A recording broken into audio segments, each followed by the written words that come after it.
Ya vamos, llamamos. Bueno, seguimos aquí en el rumbo de la tarde para comenzar con nuestra sección económica. Bueno, tenemos al licenciado Israel Abreu, que va a conversar con nosotros sobre temas financieros que posiblemente el presidente aborde mañana en su discurso ante la Asamblea Nacional. Basado en tu experiencia y en tu conocimiento de la situación financiera del país, ¿piensas que el presidente va a aprovechar esa excepcional oportunidad que le da la Constitución de la República en el día de mañana para abordar algunos asuntos financieros? Especialmente ahora, muy desagradable el hecho de que han aumentado los combustibles a un nivel que pocas veces he visto en toda la historia de esa ley que fija impuestos al consumo de combustible. Saludos. ¿Me escuchan ahí?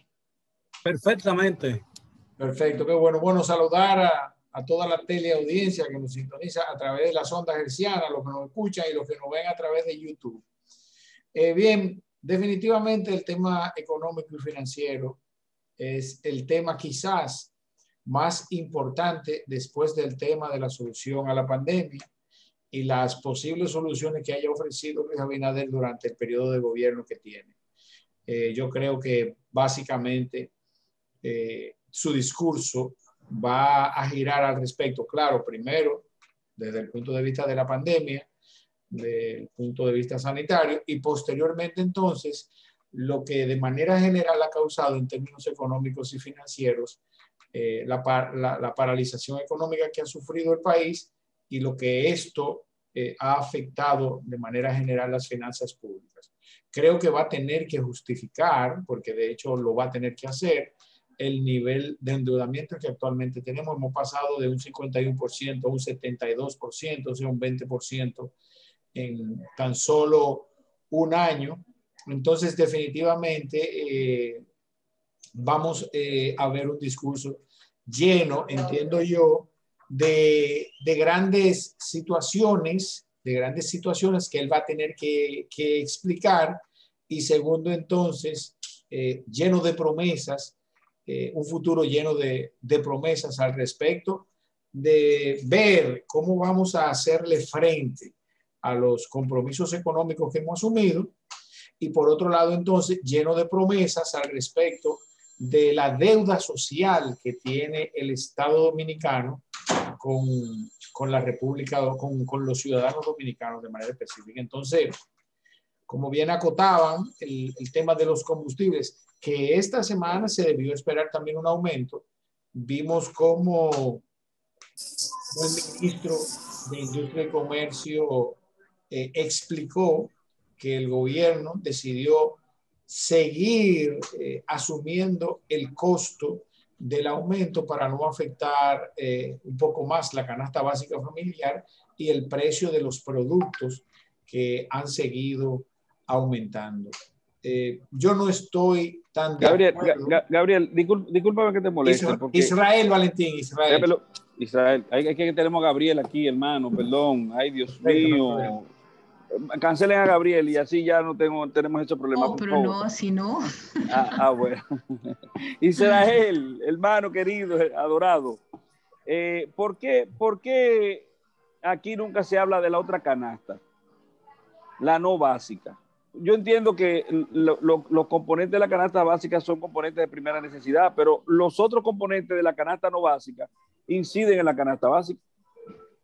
Mira, yo creo que la definición de canasta básica familiar ha variado en los últimos 10 años. Ya, por ejemplo, el Internet, ese rubro de manera específica, forma parte de la canasta básica familiar. Porque pero no el concepto del entretenimiento. No, lo que pasa es que y el transporte. El esparcimiento como tal, que de hecho es un derecho constitucional, debe estar incluido en la canasta básica. Pero no está familiar. incluido. Es lo que le digo. En los últimos 10 años, nosotros, desde el punto de vista económico, estamos obligados a revisar el concepto de la canasta básica familiar, que lo que va a hacer es definitivamente acrecentar un poco más la situación económica y darnos cuenta de que necesaria y obligatoriamente tenemos que buscar los mecanismos de desarrollo necesarios para una mejor distribución de la riqueza, que es la gran queja que tienen todos los ciudadanos. ¿Cómo es posible que República Dominicana crezca y eso no se traduzca en desarrollo económico, en un mejor índice de desarrollo humano? Entonces, como ustedes bien dicen, acaban de citar, si el Internet, en este caso, para ir por puntos, es indispensable para poder acceder de manera eficiente a los servicios de educación, ¿cómo es posible que el Internet, de manera específica, ese servicio de comunicación, tenga impuesto a la transferencia de bienes industrializados y servicios, tenga impuesto selectivo al consumo y también tenga un supuesto impuesto que en su fundamento da el traste con que supuestamente la infraestructura tecnológica de comunicación se desarrolle? Estamos hablando de un 30% en ese caso. Y en el caso entonces, el del esparcimiento, que es un derecho, además de constitucional, es un derecho también que es objeto de acuerdos internacionales, que es el derecho al esparcimiento. El ciudadano tiene derecho a esparcir su mente, ¿no? A recrearse con la finalidad entonces. Por eso es que están las vacaciones en el Código Laboral. Exactamente. Y la tendencia es no a trabajar más, sino a trabajar menos y que sea entonces más productivo. Entonces, definitivamente el concepto de la canasta básica familiar, Valentín, esos otros gastos que sabemos que son necesarios, deben ser considerados, así como dices. Israel,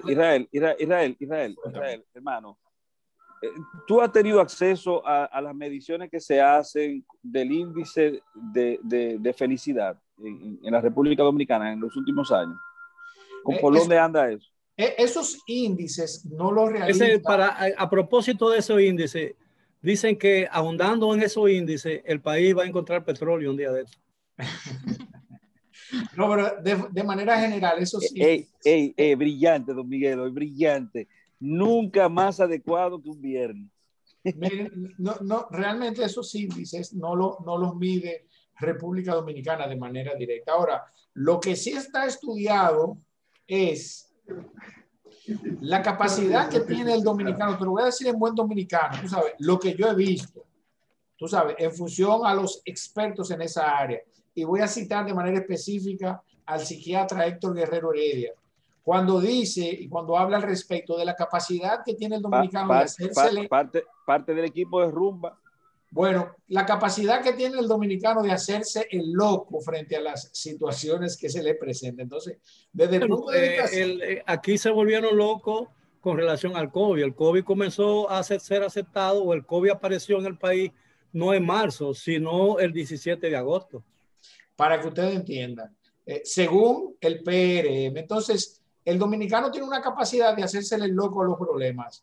Desde el punto de vista de la clase baja, nada más trabajan hasta los jueves y ya del viernes en adelante están de vacaciones, haciendo su vida social y recreándose de manera general en cualquiera de las actividades, ya sea en un colmadón, ya siendo un cocinado en la familia, en alguna casa de algún amigo o familiar, pero recreándose en sentido general hasta que el lunes vuelve a su trabajo. Los ricos, entonces, se van o fuera del país o a sus villas en Punta Cana, La Romana, Barahona, Jarabacoa, Constanza, y vuelven entonces el domingo o el lunes en la mañana, y así sucesivamente. De hecho, República Dominicana ha tenido situaciones económicas peores que las que han sucedido en los últimos 20 años en Argentina o Chile, y en República Dominicana, a diferencia de esos países, no ha pasado nada.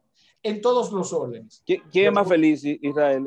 ¿Ese que se va a hacer su vida social en los barrios y en la playa de Boca Chica, o aquel que se va para la villa de Punta Cana? Eso es subjetivo. No, es subjetivo, son felices los dos.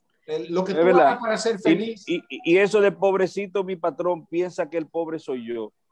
Eso es así. Entonces, definitivamente, esas variables no necesariamente, dependiendo de la actividad que tú hagas, van a medir tu nivel de felicidad. ¿No? Es simplemente tú vas a ser feliz. Te recuerdo, Valentín, que el que no ha dormido con aire acondicionado, esto sin ánimo de denostar, y duerme con un abanico, duerme y descansa. Duerme igual. Con su abanico. El tema es cuando prueba el aire acondicionado, dice, yo quiero seguir durmiendo con aire, ¿qué debo hacer para seguir durmiendo con aire? Israel, una preguntita. Un informe financiero de la tesorería, me parece, dio un dato interesante, creo que fue el año pasado, que decía que el 85% de los dominicanos ganaba menos de 25,000 pesos. ¿Qué porcentaje tú dijiste? El 85%, un informe de tesorería de la Seguridad Social dio la información que el 85% de los trabajadores en República Dominicana ganan menos de 25,000 pesos. La pregunta mía es, en relación a la situación que vivimos, la economía dominicana, primero, en el contexto de la pandemia, ¿cómo está el poder adquisitivo del dominicano promedio?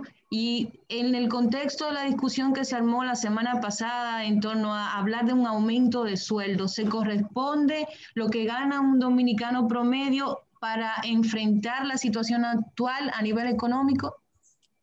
Mira, el solo hecho de comparar el primer quintil que estableció el Banco Central junto con el estudio que tú citas al respecto del informe de la Tesorería de la Seguridad Social, contrasta de manera extraordinaria. En el mejor de los casos, el 85%, suponiendo que el 85% gane 25,000 pesos, sí, el costo de la canasta básica familiar, según el primer quintil del Banco Central, es de 35,000 pesos. Estamos hablando así es, que más de un 30% haría falta para completar el primer quintil. Y eso que en algunos casos... Podríamos definir quintil, no para mí, que yo eso lo estudié, bueno, en algún momento lo leí. El quintil es una proporción de una quinta parte, de un todo. De un todo, una quinta parte es un quintil. El hecho es que... No, pero la clasificación social por ingreso. Es lo que bueno, muy bien. Entonces, un quintil es una clasificación económica que para República Dominicana, la institución que está capacitada para definir los diferentes niveles económicos es el Banco Central. Entonces, un quintil, el Banco Central dividió en quintiles las capacidades económicas de los ciudadanos al respecto de su poder adquisitivo. El primer quintil es el más bajo. Entonces, en ese sentido, definitivamente contrasta que en el primer quintil el mínimo sea 35,000 pesos en promedio y que el 85% gane 25,000 pesos. Definitivamente, eso da al traste con que tengamos que decir que necesariamente los dominicanos no viven, sino que sobreviven con esos salarios. Y hay 20 salarios. ¿Perdón? Hay 20 quintiles. 20 hay, 20. No, hay 5 quintiles. 5 quintiles. La definición aritmética es la división de 5 sobre 5. Exactamente. Para que sea 1. Exactamente. Okay. Entonces, solo hay 5 quintiles. Ahora bien, ¿qué sí es importante? Pero mata cero ahí. Exactamente, que en República Dominicana suceda. Partiendo de la situación actual, que es la pregunta que tú me haces, Olga. ¿En cuál quintil tú estás? Israel, ¿en cuál quintil tú estás? Llévame ¿En cuál suave. de los quintiles?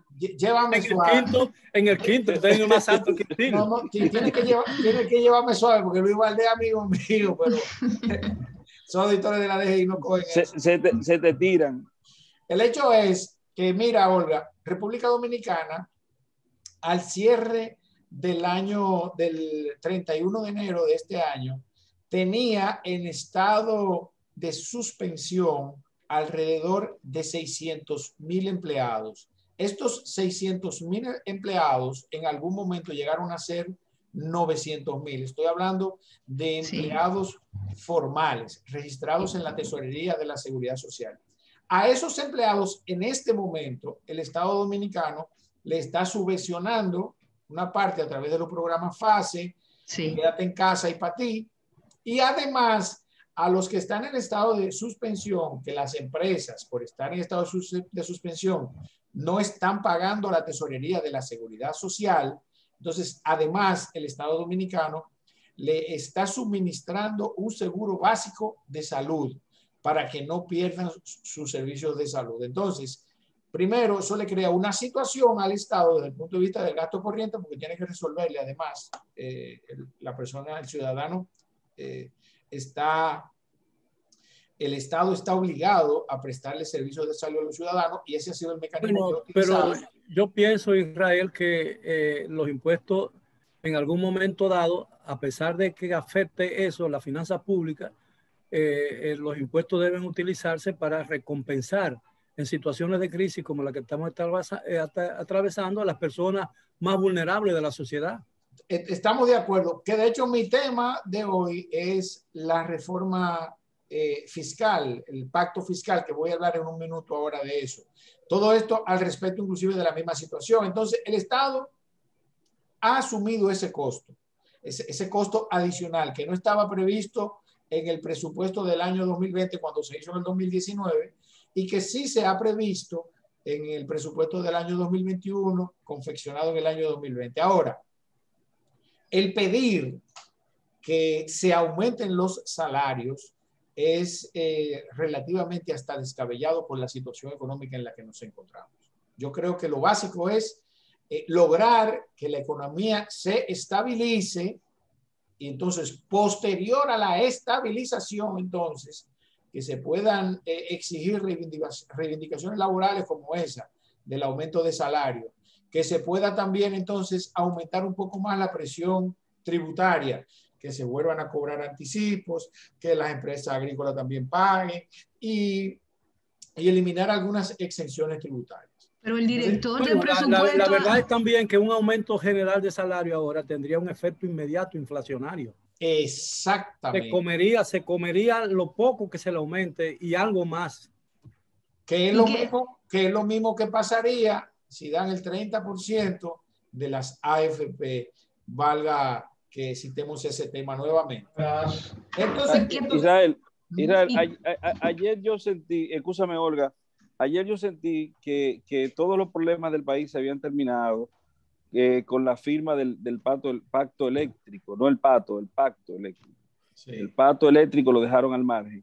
Y ahora, dentro de la ley que se creó tendente a las procuras, a los planes que tiene que plantearse la República Dominicana con miras a la Estrategia Nacional de Desarrollo, es la Ley de Estrategia Nacional de Desarrollo del 2012, del 2012.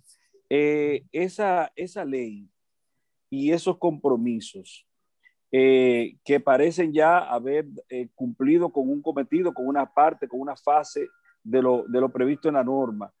Ahora se requiere, al margen de esa solución aparentemente global de todos los males nacionales que acaeció en el día de ayer o antes de ayer y que casi todos los medios dieron su aprobación y albricias, hemos resuelto una problemática y el país avanza. ¿Qué ha de ocurrir entonces con el tema del pacto fiscal? ¿Se requiere un pacto fiscal y hacia dónde debe ir dirigido el mismo? Mira, el pacto fiscal es un mandato de la ley de Estrategia Nacional de Desarrollo. Sí, de la Estrategia Nacional de Desarrollo, establecido de manera específica en el artículo 36 de la ley 01-2012. Yo quiero hacer un pequeño periplo por esa ley, porque la conozco bastante bien. Esa ley establecía y designaba a los sectores políticos, sociales y económicos, los responsabilizaba de llegar a un acuerdo, los responsabiliza de llegar a un acuerdo al respecto de un pacto fiscal. Ahora bien, ese pacto fiscal debió haberse iniciado, debió haberse convocado al Consejo Económico y Social 3 años después de la aprobación de la ley 01-2012. Eso nunca pasó. ¿Y por qué eso nunca pasó? Primero porque Danilo Medina, en el año 2012, recién instalado su gobierno, aprobó una reforma tributaria que se asociaba también a una reforma fiscal, que ha sido lo que ha sucedido en República Dominicana durante los últimos 20 años al respecto de las supuestas reformas fiscales que han sido remiendos, que lo que se han traducido simplemente, don Miguel, es en reformas tributarias, ni siquiera remiendo, reformas tributarias. Entonces, ¿qué persigue la Estrategia Nacional de Desarrollo 2030 con un pacto fiscal? ¿Verdad? Persigue, número uno. Pero antes de que siga, hay que recordar que esa reforma tributaria del 2012 se debió a que encontró el presidente Medina un déficit fiscal del 8% del Producto Interno Bruto. Así fue. Y realmente lo redujo en la medida que fue pasando el tiempo. Hasta, claro, llegar al año 2020, donde la situación se acrecentó y eso lo veremos cuando los números del Banco Central sean publicados. Entonces, el hecho es que Danilo Medina, por el rechazo que entiendo yo que es la misma situación que está viviendo o que va a vivir Luis Abinader al respecto de la obligatoriedad de realizar este pacto fiscal, al mencionar reforma fiscal a esta sociedad, eso genera rechazo, porque tenemos 20 o quizás más años, ¿verdad?, oyendo al respecto de reformas fiscales que solamente dan al traste con reformas tributarias, o sea, más cobro de impuestos. Siendo esto así, además, nadie quiere, ningún gobernante, ningún presidente ha querido que le vayan a supervisar en qué está gastando los recursos que debe administrar. Entonces, esto es lo que, al acuerdo que llegaron en ese momento las fuerzas políticas, sociales y económicas al respecto del pacto fiscal, en donde se debía revisar íntegramente la eficiencia y la eficacia de la utilización de los ingresos que percibe el Estado. Los resultados que además iban a arrojar en la persecución de la corrupción, no solamente en función del gasto público, sino también del ingreso, al respecto de los tipos de negocios que a través del Estado se hacen, la eficientización inclusive de las empresas del Estado, que no sean empresas al servicio de los políticos, sino al servicio del pueblo, en función de que no es posible, para citar un ejemplo, el tema del pacto eléctrico, con el que estoy relativamente de acuerdo con que se firmara. Ahora, los términos del pacto son muy cuestionables. Seguimos pagando una de las energías eléctricas más caras de la región y con niveles de calidad relativamente cuestionables. Así nosotros no vamos a conseguir desarrollo. Entonces, las empresas del Estado deben ser empresas eficientes, que generen riqueza y que esa riqueza entonces sea retribuida al ciudadano. Pero no tener empresas que todos los años generen pérdidas y déficit, por ejemplo, el caso del sector eléctrico, en donde el costo de la ineficiencia eléctrica cuesta alrededor de $100 millones, para que ustedes tengan una idea. Estamos hablando de casi 6.000 millones de pesos al año. Entonces, todas esas variables se conjugan en ese pacto fiscal que estamos obligados a realizarlo. Y que los políticos, de manera general, específicamente quienes gobiernan, porque les recuerdo que el actual ministro administrativo de la presidencia, Paliza, el presidente del PRM, estableció 10 puntos en el año 2019 en el Consejo Económico y Social. De esos 10 puntos, ningunos fueron aprobados en el pacto fiscal en el pacto eléctrico recién firmado, pero se firmó. Amén, esperemos que salga bien. El hecho es que la resistencia a realizar ese pacto fiscal es que cuando se habla de esto en la sociedad, ya el dominicano, la clase media, entiende que es que le van a crear un impuesto. Entonces, el Estado, que tiene que buscar recursos para pagar el costo de la pandemia y además explicar cómo va a pagar los compromisos a futuros que ha hecho por la misma situación pandémica o por la situación económica que heredó, entonces se encuentra en una gran dicotomía que veremos cómo Luis Abinader lo va a explicar. En 6 meses se ha visto obligado a tomar casi $7.000 millones y ha comprometido los ingresos futuros, inclusive los de Barrigol, por ejemplo. Todo el mundo sabe que tomó casi 30 millones de dólares como avance a beneficio, que para el futuro no lo va a recibir. Entonces, estamos obligados a hacer una reforma fiscal y el gobierno está obligado a explicarle a la gente que es necesaria esa reforma fiscal y que va a manejar entonces esos recursos con relativa prudencia, que no haya tanta politiquería. Por ejemplo, hemos visto cómo mediáticamente... Pero no, Israel, hay que buscarle los empleos a los compañeros de la base. Bueno, de eso te iba a hablar. La nómina pública aumentó en casi 10,000 empleados y se ha vendido como que se han cerrado instituciones, que se han quitado mucha botella y tenemos 10,000 empleados más. Y los mismos PRMistas se siguen quejando. Definitivamente... ¿Tú apuestas, Israel? ¿Tú apuestas? Yo apuesto. ¿Tú apuestas? ¿Sueles apostar? No, yo. Bueno. Las apuestas aquí apuestan a todo. Bueno, pero Israel apuesta al futuro, creo. Bueno, y yo apuesto a que suben los combustibles. Yo apuesto. No, pero espérate, Valentín. Lo subieron hoy.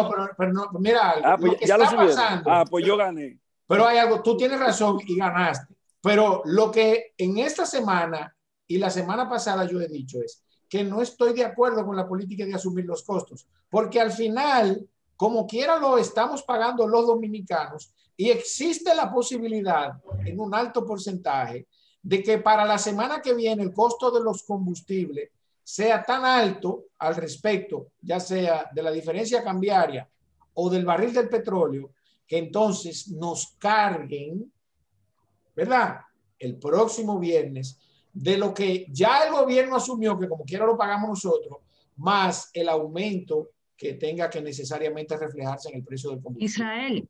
Israel, sí. El presidente Luis Abinader en algún punto informó que el pacto se iniciaría, el pacto fiscal, el 26 de octubre. No se ha vuelto a hablar más del tema. Sin embargo, aunque tú dices que es necesario, y de hecho lo es, el acuerdo ya final para el pacto fiscal, el gobierno ha prometido aumentos a sectores como la policía, lo ha anunciado Presbot, el director de presupuesto, a los médicos.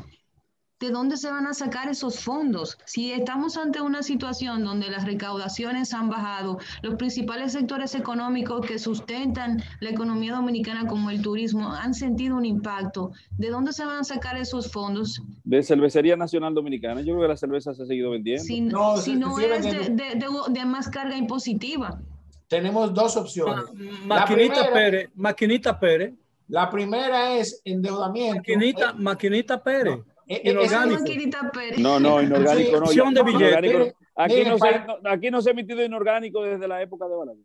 Parecería descabellado lo que acaba de plantear el señor don Miguel, pero por ejemplo Estados Unidos acaba de hacer una emisión importante de billetes. Eso es posible. Ojalá y no lo hagan, porque va a pasar lo mismo que si pagan el dinero de la AFP. Magluta solía decir que una emisión inorgánica podría convertirse, con el buen uso de ese dinero, podría convertirse en una emisión orgánica si se invertía bien en una actividad reproductiva. Eso es así, eso es posible, siempre y cuando... Es como lavar dinero. Bueno, qué fuerte. No, eso es lo mismo. Que bueno, como está la cosa, tú lo pones y cuando viene a ver ese es un dinero limpio. Como está la cosa, el gobierno emite unos inorgánicos y después se le tiran allá en el Palacio Nacional. La pregunta sería... Como a la Cámara de Cuentas. La pregunta sería, por ejemplo, Dios mío, ¿qué tema hemos tomado? La procedencia del dinero del lavado, por ejemplo. Aunque el narcotráfico, que se critica mucho, el narcotráfico es como la agricultura, es un producto natural que viene del sector primario. O sea, que se está generando una riqueza, lo único de una fuente ilegal. Por ejemplo, un dinero proveniente de la corrupción, en el caso del lavado, es un dinero de una comisión que lo que hace es agregarle valor a un producto o a un servicio que necesariamente no le agrega valor a la economía. Entonces, ese perjudica y afecta al país. Entonces, va a depender no aporta. Ese produce un déficit. Es una sustracción. Va a depender la fuente. El otro no es sustracción. El otro es una inyección a la economía. Entonces va a depender. Pero como bien usted dice, esa es una fuente, Olga, respondiendo a tu pregunta. Puede ser emisión de inorgánicos, con la que no estamos de acuerdo y ojalá ni por la mente le pase, porque no son dólares. Yo tampoco estoy de acuerdo con eso. La otra sería, entonces, el endeudamiento, que esa escalada alcista del endeudamiento va a seguir. Eso es inevitable, porque ya no hay tiempo para hacer una reforma tributaria que dé al traste con la creación de algún otro impuesto y aplicarle de inmediato. Y finalmente... Ya no hay tiempo para seguir el programa. Así que sí, finalmente. Y finalmente, entonces, que de manera extraordinaria encuentren petróleo en el sur. Qué cosa que no sabemos. Esa es una maldición, el petróleo. Entonces, yo no creo que... Lamentablemente, la escalada del endeudamiento va a seguir. Y vuelvo y te digo, estamos abocados de manera obligatoria. Inclusive la sociedad debe empoderarse para que haya un pacto fiscal, pero para que haya un pacto fiscal que dé al traste con una reforma fiscal integral, que se revisen los gastos, que se revise la corrupción, que se revisen todas esas leyes de incentivo y que se unifiquen en el código tributario. Entonces, pero real efectivamente, Luis Abinader, de manera específica, que es un político que cree mucho en las mediciones, sabe que cada vez que se le habla a la población de temas relacionados con temas fiscales, la gente se pone chivo. Le genera la casa de rechazo. Esa es la casa del terror. Esa es la casa del terror. Pues si eso es así, y la gente no está de acuerdo, don Miguel, jamás se va a aprobar el pacto fiscal. Porque imagínense. La lucha de intereses es muy fuerte en el país y siempre es un obstáculo. Yo hablo de las redes y sus incidencias en la toma de decisión en la política pública. La oportunidad de hacerlo debió ser octubre, noviembre del año 2020. Primero previendo la situación económica que se iba a vivir. Olga, despide a Israel, Olga, que él quiere seguir. Olga, despide a Israel. No, antes de terminar, yo prometí que tenía el bumper del señor Israel y no sé si se dio cuenta, pero lo pusimos. Por si no lo escuchó, Gabriel, vamos a ponerlo en el aire para que él lo pueda escuchar, porque lo prometido es deuda. Dele ahí. Consulta económica con Israel Abreu por el rumbo de la tarde. Excelente. ¡Wow! Mis letras me las robaron. Repítemelo como decían antes. Repítemelo, William. Repítanlo para despedirnos. Gracias a toda la audiencia que nos sigue.